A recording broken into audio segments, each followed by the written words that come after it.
안녕하세요. 건설 다 까보자. 아나운서 김형기입니다. 요즘 우리나라 건설 업황을 좀 살펴보면요. 내우외환이라는 말이 떠오릅니다. 일단 나라 안팎으로 해외에서는 수주 실적이 좀 부진해서 좀 힘들고요. 또 안쪽으로는 우리 정부의 좀 부동산이 강력한 대책들이 좀 나오면서 업계가 좀 위축되고 있는 상황이긴 한데요. 특히나 중소건설사들은 수주를 하면 할수록 적자를 보는 공공공사 때문에 좀 고민이 많다고 합니다. 이것과 관련해서 공사를 맡았는데 하면 할수록 손해다 적자 수주의 불편한 진실. 무슨 소린지 오늘은 대한건설협회의 최상근 기획본부장님 모시고 얘기 한번 나눠보도록 하겠습니다. 본부장님 어서 오십시오. 네, 안녕하세요. 나오셔서 감사합니다. 반갑습니다. 네. 전에 이렇게 나온 분들 보면서 네. 어떤 생각하셨어요?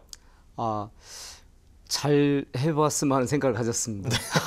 많이 좀 지금 얼어 계시는데 좀 편하게 인상이 너무 좋으신데 네네. 오늘 하필이면 또 이게 참 쉽지 않은 네. 유쾌하지 않은 주제가 될 수도 있을 것 같아요. 적자 수주의 불편한 진실.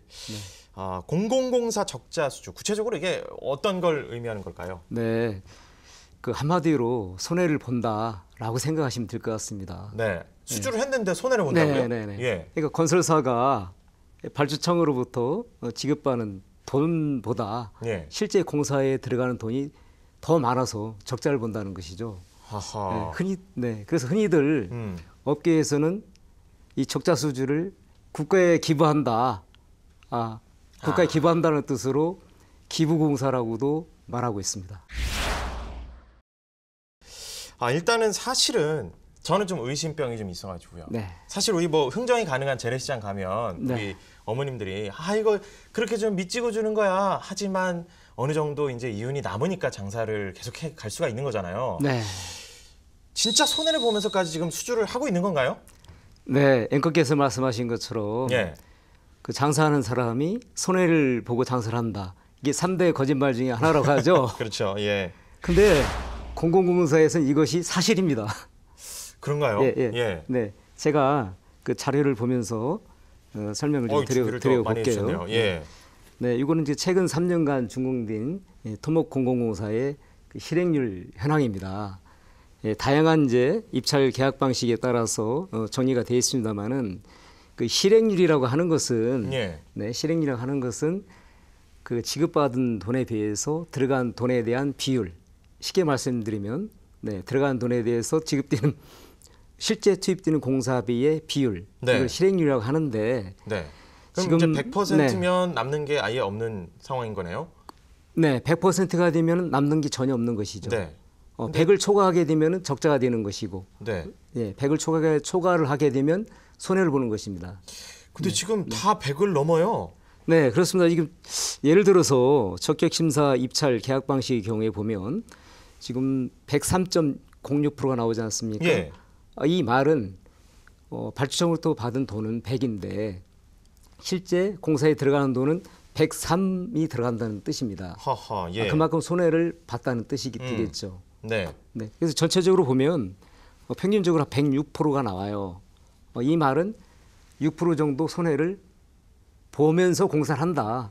그게 현실이다. 그런 그 자료가 되겠습니다. 아니 그러면 사실 이게 안 하는 게 맞는 거 아닌가요? 이게 상식적으로 생각했을 때 수주를 해서 이 공사를 하는 이유가 돈을 벌려고 하는 건데 돈을 벌지 못할 걸 알면서도 이게 수주를 한다? 아까 말씀하셨지만 이 투철한 이 국가 의식으로 기부를 하는 마음으로 소명 의식으로 하는 것도 사실은 이게 한두 번 그렇게 할 수도 있겠지만 이게 좀 아직까지 이해가 잘 안 되거든요. 왜 이렇게 손해를 감수하면서까지 수주를 하려고 하는 걸까요? 네, 첫 번째 불편한 진실은 공사 실적이 필요해서입니다. 공사 실적이 필요해서 적자 수주를 한다.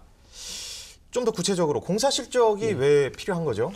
그 공공공사는 경쟁 입찰을 통해서 낙찰자를 선정하게 되는데 그 입찰 심사 과정이 그 여러 단계가 있습니다. 그런데 기본적으로 보는 것이 심사에서 꼭 필요한 것이 실적입니다. 공사 실적.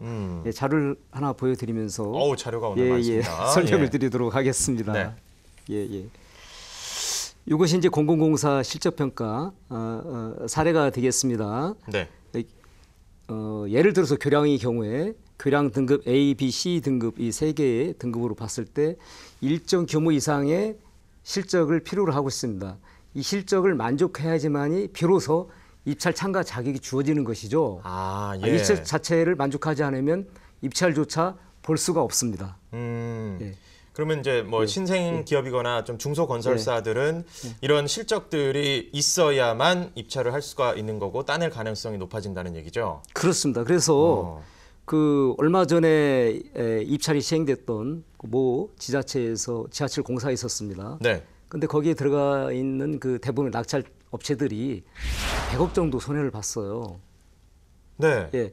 왜 100억씩 손해 보면서 공사 입찰을 참가하고 그 공사 계약을 하겠습니까? 그것은 다음에 공공공사 입찰에 참가하기 위해서 그렇습니다. 더군다나 대형공사의 경우에는 해외 진출도 해야 되지 않겠습니까? 네. 해외 진출을 위해서는 타국의 업체와 경쟁을 해야 되는데 기본적으로 실적이 없다면은 해외 입찰에도 참가할 수가 없습니다. 그러니 울며 겨자 먹기식으로 입찰에 들어갈 수밖에 없는 것이죠. 적자라는 것을 손해라는 것을 알면서도 들어갈 수밖에 없는 것이죠. 기업 문을 닫을 수는 없지 않겠습니까? 그렇죠. 예. 그 중국 시점에 회계 결산에 그 적자가 반영되다 보니까 네. 기업이 좀 회복하기 어려운 정도의 타격을 받게 되는 그런 상황들이 좀 펼쳐진다는 거죠.